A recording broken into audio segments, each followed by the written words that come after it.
Where का। आज का आप लोग थोड़ा कम बोले ताकि वीडियो में दिक्कत नहीं हो। आज किसका करेंगे? वेन का। अब देखिएगा वेन की बात होगी बउआ, तो वेन का मतलब क्या होता है? कब होता है। वेन का मतलब क्या होता है? कब होता है। आप ध्यान दीजिएगा, वेन पे बात चल रही है तो वेन कहता है it is an interrogative adverb. देखिए वेयर भी क्या था? इंट्रोगेटिव एडवर्ब था, और वेन भी क्या है? Interrogative adverb. लेकिन अंतर है, it is used to know about time. इसका प्रयोग किससे करते हैं? समय के लिए। जानने के लिए। यानी कि वेयर का प्रयोग हम लोग किए थे प्लेस को जानने के लिए, और वेन का प्रयोग करते हैं हम लोग टाइम को जानने के लिए। टाइम को जानने के लिए। देखिए इसका भी स्ट्रक्चर होता है एक गो। वेयर में 2 गो था और इसमें कई गो हुआ? 1 गो है। और एक लौटा स्ट्रक्चर बोर्ड पे है।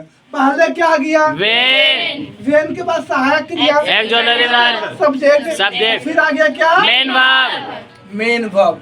देखिए फिर से स्ट्रक्चर हम रिपीट करते हैं, when plus A B plus subject plus main verb. जैसा ही चर्चा एक्चुअली वर्ब सब्जेक्ट और मेन वर्ब का आ गया है, इसका मतलब है कि टेंस और वॉइस का यूज है। फिर आपको पहचानना पड़ेगा कि दिया गया वाक्य किस टेंस का है या फिर किस टेंस के वॉइस का है, और जिसका होगा उसका स्ट्रक्चर लगेगा, लेकिन इस नियम को फॉलो करते हुए और फिर उसका ट्रांसलेशन हम लोग बना देंगे। देखिएगा स्क्रीन पे पहला क्या क्या है, आप अंग्रेजी कब पढ़ाते हैं? आप अंग्रेजी कब पढ़ाते हैं। लास्ट में क्या हुआ? ता है। अब जो आ जाएगा ता है, ती है, ते है, तो वाक्य कहाँ होगा? Present indefinite tense. यानी ये वाला वाक्य कहाँ हो गया? Present indefinite tense. Present indefinite tense. अरे प्रेजेंट इंडेफिनिट का हो गया। तो दूसरा काम पहचानना क्या है कि एक्टिव का होगा कि पैसिव का होगा। ध्यान दीजिएगा, अब पहचानना है कि एक्टिव का होगा कि पैसिव का। वो भी आसान काम है। एक्टिव पैसिव बताए थे कि सबसे पहला काम है सब्जेक्ट पकड़ो। इस वाक्य में सब्जेक्ट पकड़ो क्या गया? आप। अब दूसरा काम है काम पकड़ो। काम क्या हो रहा है? पढ़ाने का। पढ़ाने का। अब काम और सब्जेक्ट आ गया है, ऑब्जेक्ट से इसमें कोई मतलब अभी नहीं है। और कहता है कि काम करने वाला यदि सब्जेक्ट हो, काम करने वाला यदि सब्जेक्ट हो तो वाक्य कहाँ होगा? एक्टिव वॉइस में। यदि काम करने वाला सब्जेक्ट नहीं हो करके सब्जेक्ट कोई और हो तो वाक्य कहाँ होगा? पैसिव वॉइस में। अब देखिए कौन पढ़ाता है? आप। सब्जेक्ट कौन है? आप। वाक्य कहाँ होगा? एक्टिव वॉइस में। तो जब हम क्वेश्चन बना रहे हैं तो पीक्यू फॉलो होगा। कल हम बताए थे जब पीएस की बात आती है तो सब्जेक्ट प्लस V1 अपने V5 प्लस सब्जेक्ट आता है इंडेफिनिट में, और जब इसका पीक्यू बनाते हैं क्या आता है? Do oblique does plus subject plus V1 plus object. यानी जो वर्ब क्या आएगा? Do oblique does. वर्ब कैसा आएगा? V1 आएगा। देखिए वही मीट रहा है, इसको हम फिर से लिख देते हैं ताकि मीटे नहीं। आइएगा पहले क्या चाहिए? वेन। दे देते हैं वेन। Ji sir. अब सहायक क्रिया किस टेंस में है?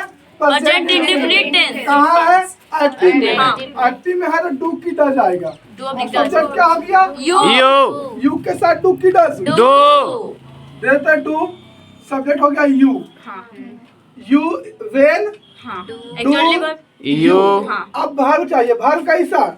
V1। वर्ब कैसा? V1। वर्ब क्या होगा? पढ़ाना। पढ़ाना का टीच। टीच। अब क्या पढ़ाना? इंग्लिश।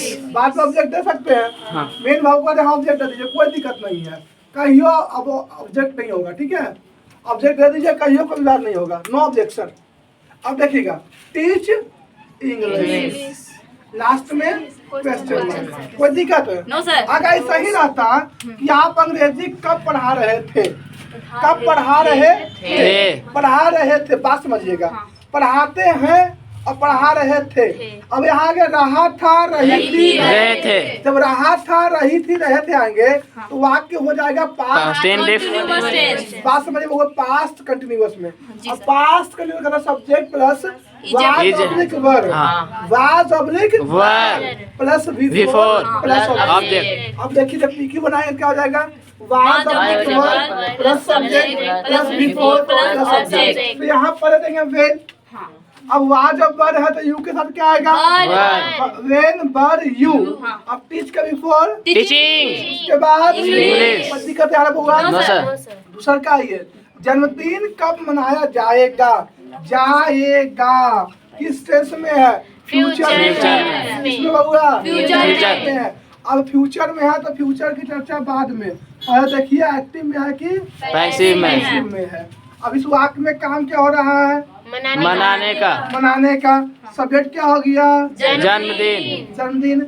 और मना कौन रहा है? कोई कोई और इसका मतलब हुआ कि इस वाक्य में सब्जेक्ट कोई और है हाँ और काम करने वाला कोई और है, तो वाक्य कहाँ होगा? पैसिव में। जैसा ही आपको फ्यूचर दिखे तो आपको लगाना है शैल और विल। हाँ ज्यादा कोशिश कीजिएगा विल लगाने का, और अगर पैसिव दिखे तो इसके बाद लगा दीजिएगा बी।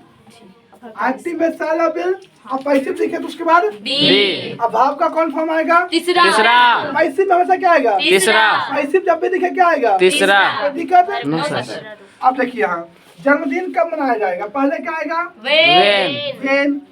अब यहाँ साल बिल आता है, हाँ। हम क्या बोले? कंफ्यूजन हम मारिए बिल, टेंशन नहीं, बिल हर जगह सही है।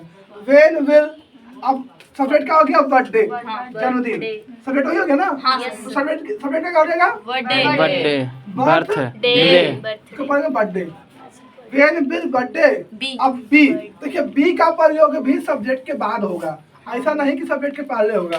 वेन बिल भी बर्थडे नहीं होगा, वेन बिल बर्थडे भी होगा, सब्जेक्ट के बाद ही बी का प्रयोग होगा। Shall oblique will plus subject plus be plus वी3 प्लस बाई प्लस एजेंट। अब वी3 का होगा मनाना। मनाना का सेलिब्रेट तो सेलिब्रेटेड सेलिब्रेटेड। अब देखिए यहाँ कुछ नहीं है, अगर ऐसा रहता कि मेरे द्वारा जन्मदिन कब मनाया जाएगा, तो when will birthday be celebrated by me. अब यहाँ कुछ ऐसा है नहीं, इससे कुछ देंगे नहीं।